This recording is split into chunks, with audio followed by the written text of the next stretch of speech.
So beside me here, I've got a 2026 Ford Ranger Lariat in the beautiful new Avalanche color. We're going to do a walk around and a review on it. Let me know what you guys think. So in front of me here, I've got the 2026 Ford Ranger Lariat here in the new Avalanche gray. Now this is the 500A series for the trim of the Lariat, and everything you see here is going to be standard on the truck. So let's take a look here at the front. You're going to get these C-shaped LED daytime running lights with LED lights. As we carry into the center here, you're going to get the chromed out grill here with the blued out Ford badge with a camera underneath to encompass your full 360 camera, and you're also going to get a unique Lariat grille. Now as you can see here, it's got like a two-tone with this carbonized gray front bumper here with this brushed aluminum piece as well. You're going to get parking sensors down below with two fog lights, and then as we carry down below as well on the bumper, you're going to get a little bit of a plastic air dam here. But I really do like the new Rangers that they did a couple years back. I think the new redesign was necessary, and I think they did a really good job. I think the Lariat trim is kind of where it's going to shine the most, of course, obviously because it's more expensive. Now I would say that's really it here at the front. Let me know what you guys think. Let's take a look underneath the hood and go over the engine of choice. So taking a look underneath the hood here of this Ford Ranger Lariat, we've got the 2.3 liter EcoBoost inline 4-cylinder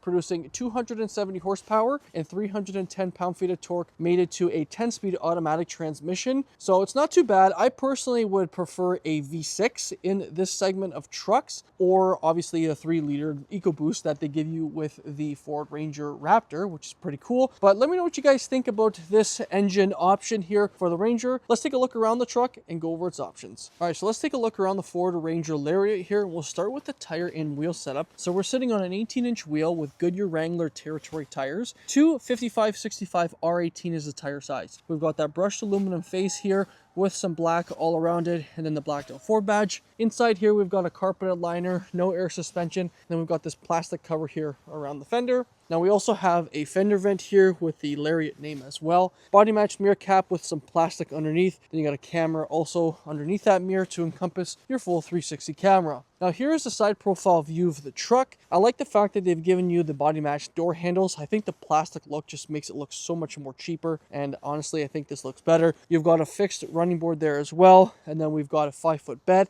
with more of that plastic liner around the bottom of the truck. Surprised they didn't actually carry it down on the rockers, but it is what it is. Overall, I think it looks good. Now let's take a look inside the passenger side.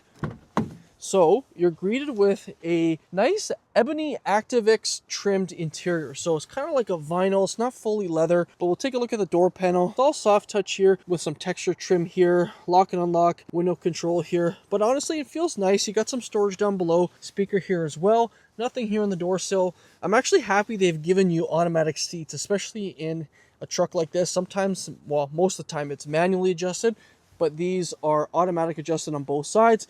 And, you know, it's got a cool design here, but, you know, they do feel pretty good, I'm not going to lie. And then over here, you're going to get an upper glove box area, which is nice as well. So it's soft touch here, and then a little bit more storage there. Then you're going to have that lower glove box down below. But overall, it looks nice. You're going to get a handle here on the passenger side, but it looks like over there, you're not going to get one for the driver's side. That is really it for the front. Let's take a look at the back. So this is what the back looks like here. Again, same type of design and material. And then over here on the door panel, again, soft touch here, window and door control here, nothing here on the door sill. And then inside here, you're gonna get some storage and then a USB and USB-C plug. And that's really it here. There is a little bit of an indent here for taller passengers, but as you can see, there's no sunroof here on this truck. You're also gonna get cup holders here. If I can put this down with my gloves, just like that. Now I'll show you guys how I would get in here as someone who's about 5'11". All right, so before hopping inside, one thing that actually annoys me is there's no handle here to help you get in. So you're gonna obviously have to use the running board and then the door panel itself to hop in. Now I would say the seat is a little further back than usual, I would say, but it is curved, so that helps for your knees. I know they're not leather, the seats, so you know, it is what it is. What are you gonna do nowadays? The headroom, you know, you've got about, I mean, I'm 5'11"-ish. I got about maybe 2 inches of room. 2 people back here, fine. 3, it's uncomfortable for sure. The center console here, that comes down where the cup holders are. It's nice to kind of relax your arm. No 120, which I wish they did put. You got a USB and USB-C only. That's it. And really, there's not much else going on back here. And then getting out, you're going to honestly have to use the seat. Like if you're over 6 foot, it's definitely going to be interesting getting back here. I mean, the quarter ton segment, people just know the rear occupants are not going to have I would say a lot of room. And like I said, if you're especially over 6 foot, it would be a little snug, but you're gonna have to use the seat. And yeah, there's no handle here, and then the door panel to get out. I mean, it is what it is, but yeah, let me know what you guys think. So that's it for the back here. And then here's a look at that back tire and wheel. So again, same dimensions here in the back as it is in the front. Then you got kind of like a plastic liner there with more of that liner around it. And then that's really it, guys. Let me know what you think, but let's take a look at that back tailgate. I just want to say thank you to Kitchener Ford here in Kitchener, Ontario. Go see my boy Connor. He'll hook you up with a great deal on one of these units. So in the back here of the Ford Ranger Lariat, we'll start here in the middle. We've got the blued out Ford badge here, no black appearance pack. We've got the Ranger stamped there in the tailgate, and then we've got the carbonized gray rear bumper there with your parking sensors. Now there is a camera below that Ford badge, as we can see there, for your rear camera. And then we also get LED taillights. Now one thing that I actually like about this truck is there's a physical handle to open the tailgate. I'm just going to zoom out here. You can actually grab a handle and put the tailgate down. It's crazy because I feel like no truck has that now. It's all buttons. Interestingly enough, you actually got a measuring tape here and then 2 clamp tie down areas if needed. Now you have tie downs in each corner, basically in the back of the bed. And as we can see, there's no spray and bed liner. You've got that rear sliding window. But honestly, guys, that's really it for the back here. Nothing crazy. You do have this hydraulic strut here that helps when the tailgate comes down so it doesn't slam down. And honestly, it works really well. But that is really it for the back here, guys. Let me know what you think. Let's take a look at those seats behind the driver. All right, so taking a look at the seats behind the driver's side. So it's basically the same over on this side. So same door panel, same look, door handle, window control here. Nothing here on the door sill. And then this is what the seat looks like. So again, it's like that kind of vinyl feel, and honestly, they feel nice. And then here's a look at the inside again. Now the seats actually do lift up. There is a little latch here that you can pull up, and then you're gonna get your space down below to store things if needed, which is another thing to note. But that's it for the back here, guys. Let's take a look at the front. All right, so taking a look inside the Ford Ranger Lariat here, we'll start with the door panel. Soft touch here at the top, and then over here where your arm would lay, more of that textured trim here. You do get memory seating in here, which is pretty cool. You got your window controls and mirror controls here, and the mirrors are power folding. They got the blind spot detection there. Nothing here on the door sill, and then you got your automatic seat adjustments here as well. And then this is what the seat looks like. So over on the left side of the steering wheel is going to be your light controls with your fog lights. Now this is a telescopic steering wheel, but it is manually adjusted with this little lever here. Now that's it before we hop in, guys. So we are inside the Ford Ranger Lariat here. We'll start with the steering wheel. It's all leather wrapped here, and it feels nice to the touch. On the left side of the steering wheel, we've got your cruise control with your Ford collision alert, your lane centering, volume controls with voice command.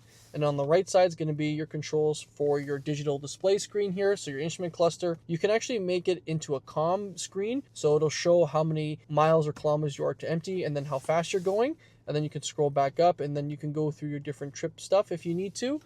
You have off-road status too, which is pretty cool. So you can show your pitch and roll and, you know, navigation, phone settings, all that kind of fun stuff that you can play around with. Then you've got your call hang-up, call pickup, and your toggles for your tuning. And then that is really it. Now behind the steering wheel on the left side is going to be your turn signals, and then you have your wipers on the right side. No heads-up display here or any Ford collision alert light that some of the trucks have nowadays. But on the 8 pillars, you can see you got your Bang Olufsen speakers on both sides. Then you have one up here as well. Honestly, I really like the dash layout, and the reason being is because it's very plain. I like the fact that it looks just kind of more plain than having a lot of things up there. And then you do have that upper glove box area over here on the passenger side. Now over here in the middle is going to be your infotainment screen, and I would say it houses pretty much all of your controls, and personally I like buttons. They've given you some buttons down here, so it is dual zone climate with your fan speed and volume. You got your hazards and, you know, max AC and max defrost as well. Now, I do wish that they gave you 2 separate parts of the screen where you can put, you know, your navigation or your audio. But when you click your hotkey down here, so for example, if we go to navigation, it'll take up the whole screen. You still have your climate control, which is nice down below, but I can't find a way to put the audio and navigation on the same part of the screen. So it looks like you can only do one part of it.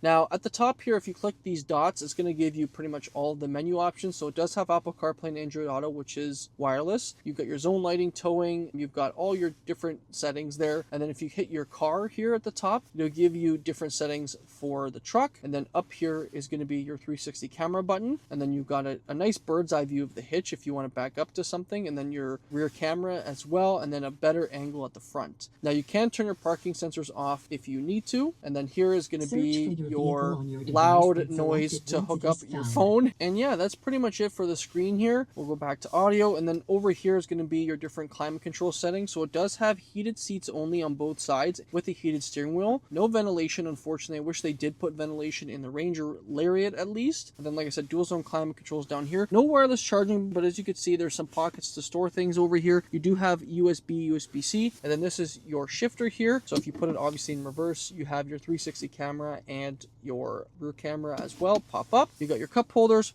parking brake there, and then you have your automatic stop start. Pushing this button will change the different sport modes here. So you've got eco, you've got normal, you've got sport, you got tow haul, slippery, and then you go back to normal. So it gives you a nice, like, cool animation. And then here are your 4x4 settings. So when you turn that, it'll go into 4 high or 4 low. Now, for the center console area, we'll lift this up. Now you have this little storage area that you could take out, and then you have only a 12-volt plug down below, which is not too bad. I wish they had like a 120 or something over here, but unfortunately they do not. And then up here, you have your control to move your rear sliding window if you want to move that. Then you've got your sunglass holder up here with your 2 lights, and then you have your sun visors as well with your garage door openers. But that is really it, guys, for the interior. Honestly, it's a nice interior. It's missing some things that I wish the Ranger had. The ventilated seats, I would say for sure, would be one of them. But let me know what you guys think. Let's go outside, talk about price, and give you guys my final thoughts. So let's talk price. 2026 Ford Ranger Lariat here in the new Avalanche color. We're sitting at $58,340 Canadian. Let me know what you guys think about the truck in the comments. Would you rather take the Ranger, the Canyon, or the Colorado, or maybe the Frontier Tacoma? I'm curious to know what you guys think. That'll conclude this review, guys, and we'll see you in the next one.